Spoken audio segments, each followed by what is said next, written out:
फिर से स्वागत करता हूं आपका बिहार बोर्ड के नंबर 1 चैनल में। जी हाँ दोस्तों, यानी आज हम लोग क्लास 12 हिस्ट्री के ऐसे मॉडल पेपर को कवर करने वाले हैं जो आज तक आपने नहीं देखे हैं, क्योंकि इसमें सभी एनसीईआरटी क्वेश्चन को ही सेलेक्ट किया गया है जो आपके बोर्ड एग्जाम में सिर्फ एनसीईआरटी क्वेश्चन ही पूछे जाते हैं। तो इस मॉडल पेपर से लगभग आपको 60 से 70% यानी ऑब्जेक्टिव बोर्ड एग्जाम में देखने को मिलेंगे। तो आप इस मॉडल पेपर को लास्ट तक जरूर देखें और अपने दोस्तों वीडियो को ज़्यादा से शेयर करें ताकि आपका दोस्त भी वीडियो का लाभ ले सकेगा। तो गाइस, मैं वीडियो शुरू करने से पहले आपसे एक छोटी सी रिक्वेस्ट करता हूँ कि अभी तक अगर आप मेरे चैनल को अगर सब्सक्राइब नहीं किए तो चैनल को सब्सक्राइब कर लेंगे।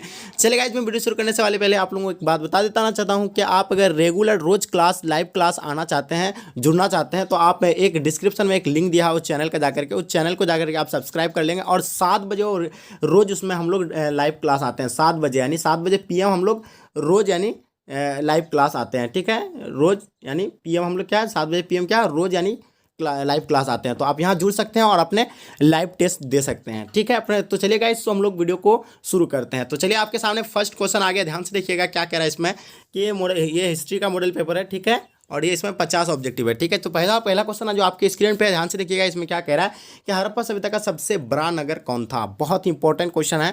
तो हड़प्पा सभ्यता का जो सबसे बड़ा नगर था, इनमें से आपका 4 ऑप्शन दिया हुआ है, इसका राइट आंसर आपको बताना है। तो जैसे कि आपको पता होगा कि जो हड़प्पा सभ्यता के सबसे बड़ा नगर माना जाता है वो मोहनजोदड़ो है। ठीक है, क्या यानी मोहनजोदड़ो था। ठीक है, option number A will be the right answer हो जाएगा। चलिए फिर हम लोग नेक्स्ट क्वेश्चन को देखते हैं जो आपके स्क्रीन पे, ध्यान से देखिएगा। हड़प्पा सभ्यता किस युग की सभ्यता है। हड़प्पा सभ्यता किस युग की सभ्यता। आपके सामने 4 ऑप्शन दिया हुआ है, लोह युग और क्या कांस्य युग, इसका ग और ख दोनों, इससे इनमें से कोई नहीं। तो देखिए इस क्वेश्चन की हड़प्पा सभ्यता किस युग की सभ्यता, जैसे कि आपको पता होगा कि हड़प्पा सभ्यता यानी कांस्य युग की सभ्यता। ऑप्शन नंबर ख will be the right answer हो जाएगा। चलिए फिर हम लोग नेक्स्ट क्वेश्चन को देखते हैं जो आपके स्क्रीन पे है, ध्यान से देखिएगा। इस क्वेश्चन में क्या कह रहा है कि सिंधु घाटी के निवासियों को किस धातु का ज्ञान नहीं था। आपके सामने 4 ऑप्शन दिया हुआ है, सोना का, चांदी का, लोहा का, तांबा का। तो सिंधु घाटी सभ्यता के जो लोग थे वो किस धातु का उसे ज्ञान नहीं था, आपको ये मालूम होगा, यानी लोहा का, यानी उन लोगों को ज्ञान नहीं था। ऑप्शन नंबर ग will be the right answer हो जाएगा। चौथा नंबर क्वेश्चन को देखिएगा, हड़प्पा किस नदी के किनारे स्थित है। हड़प्पा किस नदी के किनारे स्थित है। पहला ऑप्शन में सिंधु, व्यास, सतलज, रावी। तो जैसे कि आपको पता होगा कि हड़प्पा सभ्यता यानी कहाँ, यानी रावी नदी के किनारे स्थित है। ऑप्शन नंबर घ will be the right answer हो जाएगा। चलिए फिर हम लोग नेक्स्ट क्वेश्चन को देखते हैं जो आपके स्क्रीन पे है। धम्म महापात्रों यानी महापात्रों के किसने नियुक्त किया गया था, यानी धम्म महापात्रों किसने किसने नियुक्त किया था। धम्म महापात्रों है, यानी कि मात्र हो गया, किसने नियुक्त किया था। तो जैसे कि चंद्रगुप्त मौर्य दिया हुआ, अशोक दिया हुआ है, कनिष्क दिया हुआ है, बिंदुसार। तो जैसे कि आपको पता होगा कि अशोक का धम्म जो है वो बहुत ही प्रचलित है। तो इसका राइट आंसर जो हो जाएगा यानी ऑप्शन नंबर ख will be the right answer हो जाएगा। चलिए फिर हम लोग नेक्स्ट क्वेश्चन को देखते हैं जो आपके स्क्रीन पे है, ध्यान से देखिएगा। गुप्त काल में कौन चीनी यात्री भारत आया था, यानी गुप्त काल में जो कौन चीनी यात्री भारत आया था। इति सिंह, फाह्यान, हावे सांग, इनमें से कोई नहीं। तो जैसे कि पता होगा कि गुप्त काल में जो भारत आने वाला यात्री था तो यानी कौन था, यानी फाह्यान था। ऑप्शन नंबर ख will be the right answer हो जाएगा। चलिए फिर हम लोग नेक्स्ट क्वेश्चन को देखते हैं जो आपके स्क्रीन पे है। अशोक किस वंश का शासक था।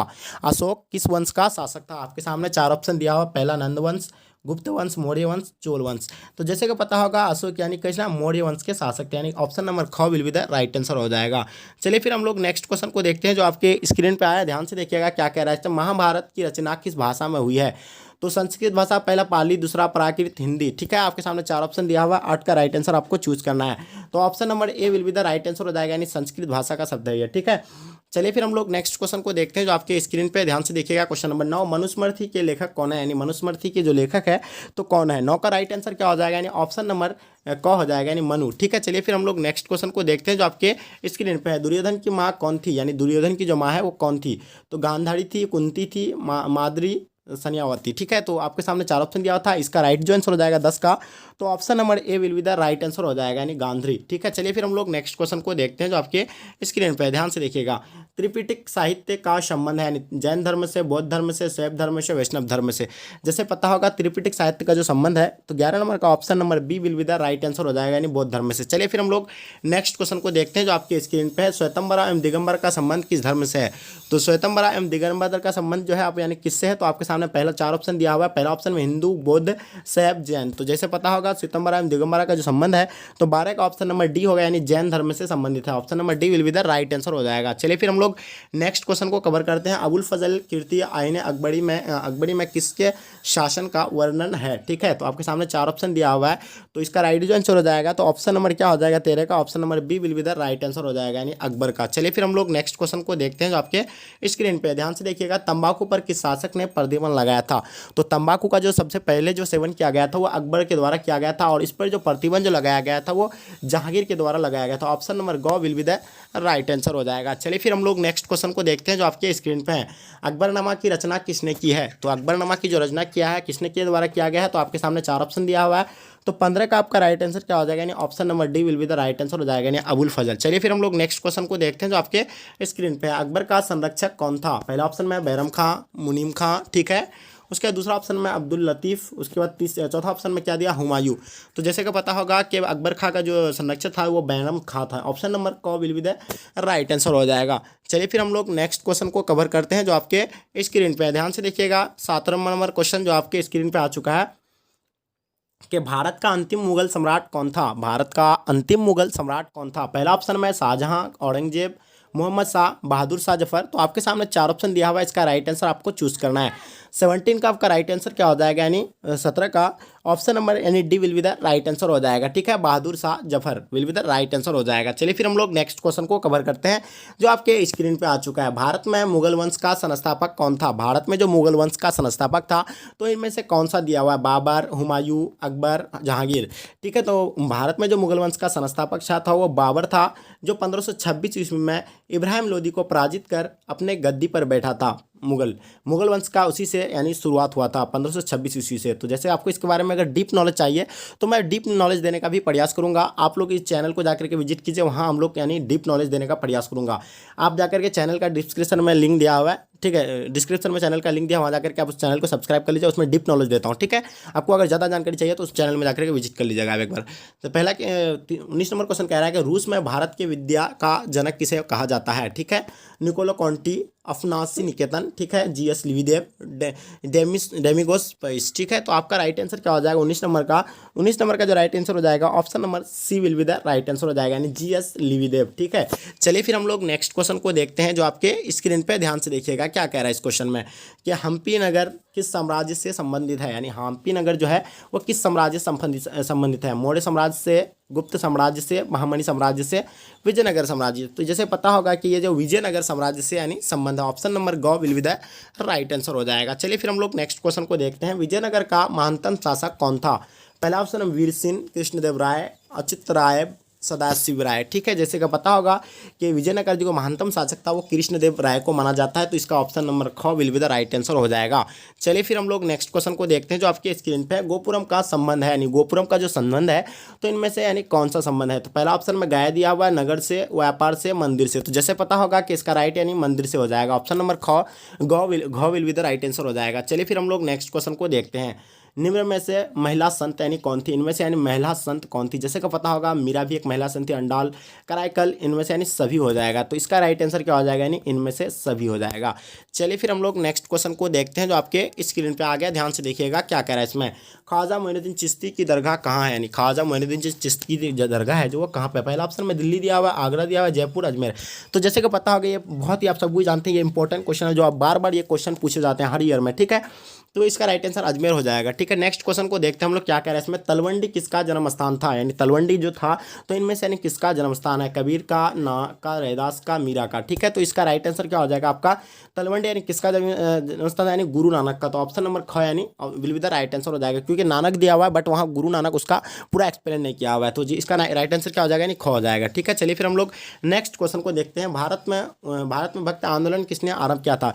जैसे कि भारत में भक्ति जो आंदोलन जो शुरू किया गया था तो आपको पता ही होगा यानी ये रामानंद जी के द्वारा किया गया था। ऑप्शन नंबर क will be the right answer हो जाएगा। चलिए फिर हम लोग नेक्स्ट क्वेश्चन को देखते हैं जो आपके स्क्रीन पे ध्यान से देखिएगा। किताबुल रिहाला में किसका यात्रा वृत्तांत मिलता है? किताबुल रिहाला में इनमें से यानी किसका यात्रा वृत्तांत मिलता है? जैसे कि आपके स्क्रीन पे ध्यान से देखिएगा इसमें क्या कह रहा है। तो 27 नंबर का जो क्वेश्चन आपका राइट जो आंसर हो जाएगा तो इब्न बतूता हो जाएगा, क्योंकि इसी का इब्न बतूता का ही मिलता है। Option number C will be the right answer हो जाएगा। चलिए फिर हम लोग नेक्स्ट क्वेश्चन को देखते हैं क्या कह रहा है, यानी इब्न बतूता किस देश के यात्री था। जैसे पता होगा कि इब्न बतूता जो है वो कहाँ के यात्री थे, तो पहला ऑप्शन मोरक्को दिया हुआ है, दूसरा मिस्र दिया हुआ है, और तीसरा ऑप्शन में तुर्की दिया हुआ है, चौथा ईरान दिया हुआ है। तो जैसे पता होगा कि मोरक्को का वो थे, यानी कहाँ के मोरक्को के थे। चलिए फिर हम लोग नेक्स्ट क्वेश्चन को देखते हैं जो आपके स्क्रीन पे है। फ्रांसीसी बुकानन कौन था, यानी फ्रांसीसी बुकानन जो था इनमें से यानी कौन था, सैनिक था, गायक था, अभियंता था, सर्वेक्षक था। तो जैसे पता होगा कि फ्रांसीसी बुकानन यानी का था 29 का आपका राइट आंसर हो जाएगा। Option number D will be the right answer हो जाएगा, यानी सर्वेक्षक था वो। चलिए फिर हम लोग नेक्स्ट क्वेश्चन को कवर करते हैं जो आपका 30वां क्वेश्चन आ चुका है। संथाल विद्रोह का नेता कौन था इनमें से, तो पहला बिरसा मुंडा दिया हुआ, लक्ष्मीबाई दिया हुआ, वीर कुंवर सिंह दिया हुआ, सिद्धू एवं कन्हू दिया हुआ है। तो जैसे पता होगा कि संथाल विद्रोह का जो नेता था वो सिद्धू एवं कन्हू था। ऑप्शन नंबर घ will be the right answer हो जाएगा। चलिए फिर हम लोग नेक्स्ट क्वेश्चन को देखते हैं जो आपके स्क्रीन पे आ चुका है। ध्यान से देखिएगा, इस क्वेश्चन को बहुत ही इंपॉर्टेंट क्वेश्चन माना जाता है। ये सब क्वेश्चन बार बार पूछे जाते हैं, ठीक है। तो देखिएगा कार्नवालिस कोड कब बना था। जो कार्नवालिस जो कोड बना था ये, चूंकि आपको पता होगा कि ये कार्नवालिस कोड जो चला गया था ये कौन था, एक जनरल द्वारा चलाया गया था, ठीक है। तो आपके सामने 4 ऑप्शन इसका दिया हुआ है। इसका राइट आंसर क्या हो जाएगा, 31 नंबर क्वेश्चन को आप ध्यान से देखिएगा। 31 का आपका right answer option number B हो जाएगा, यानी 1793 में ये कार्नवालिस कोड बना था, ठीक है। चलिए फिर हम लोग नेक्स्ट क्वेश्चन को देखते हैं। संथाल विद्रोह कब हुआ था, यानी संथाल विद्रोह जो हुआ था यानी कब हुआ था। पहला ऑप्शन में दिया हुआ 1832 ईस्वी में, 1800 यहाँ थोड़ा मिस हो गया, 1843 था, 1851 में, 1855 में। तो ये संथाल विद्रोह जो हुआ था यानी 1855 से 56 के बीच हुआ था। तो इसका राइट आंसर क्या हो जाएगा, यानी 1855 हो जाएगा, ठीक है। ऑप्शन नंबर घ will be the right answer हो जाएगा। वीडियो अगर पसंद आए तो वीडियो को एक लाइक कर दें, और मेरे चैनल में अगर न्यू बार पहले बार विजिट किए तो चैनल को भी सब्सक्राइब कर लें। और हमें उम्मीद है कि आप जरूर अपने दोस्तों में ज़्यादा सा शेयर करेंगे, क्योंकि मैं आपके लिए इतना मेहनत करता हूँ, आप मेरे लिए इतना जरूर कर सकते हैं कि अगर आपका एक शेयर हमें मोटिवेट करता ताकि मैं हम इससे बेहतर से बेहतर वीडियो बनाने का प्रयास करूँगा, ठीक है। और आप लोगों को एक सुनहरा अवसर, अगर आप इस PDF को प्राप्त करना चाहते हैं, इस तरह के सभी PDF सभी सब्जेक्ट का, तो आप इस नंबर पर एक बार कॉन्टैक्ट कीजिएगा 9162055090, ठीक है। इस नंबर पर आप कॉन्टैक्ट कीजिए, आपको पूरी तरह से यानी बताया जाएगा। देखिए एक PDF का परचेस करने का कीमत यानी मात्र 30 रुपया है, ठीक है। एक PDF परचेस करते हैं, उसमें 5 मॉडल पेपर रहेगा आपको, ठीक है। तो अगर आप एक साथ 5 सब्जेक्ट का लेते हैं तो आपको यानी 150 रुपया होता है, तो इसलिए 50 रुपये का डिस्काउंट रखा गया है आपको, यानी 50 ही रुपया मतलब 100 रुपया ही आपको पेमेंट करना पड़ेगा। तो आप लोग जल्दी फटाफट अगर इस सब PDF को अगर प्राप्त करना चाहते हैं तो आपको ये मिल जाएंगे, ठीक है। क्योंकि इसमें जितना भी क्वेश्चन रहेगा सारा का सारा आपको यानी बोर्ड एग्जाम में पूछना ही 100% ये आपको बोर्ड एग्जाम में पूछा जाएगा। तो मैं ये तक वीडियो को एंड करता हूँ। जय हिंद, जय भारत।